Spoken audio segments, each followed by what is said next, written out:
2 deportations in one lifetime. Mustafa Dzhemilev is one of the few who survived exile and the horrible conditions of living in special settlements in Uzbekistan. In 1944, the Soviets deported his family to there. He was just a few months old then. Mustafa Dzhemilev came back home only in 1989.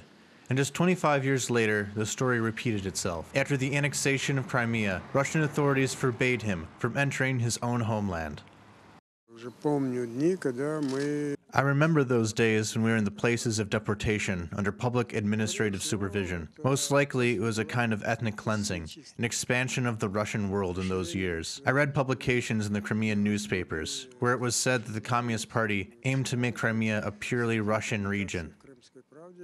The myth that Crimea was a Russian region started to be created a few months after the deportation of its indigenous people. This is evidenced by documents from the Communist Party and the NKVD, which until the 90s were classified as top secret. The historian Gulnara Bekarova has this to say.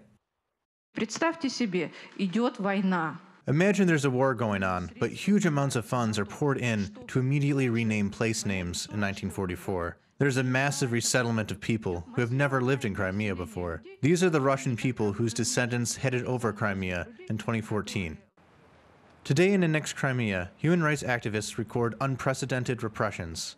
At least 19 people are missing, 40 are imprisoned, 20 are under orders not to leave or under house arrest. Almost 60 criminal cases have also been opened. Кожного тижня відбуваються десятки обшуків. Dozens of searches take place every week.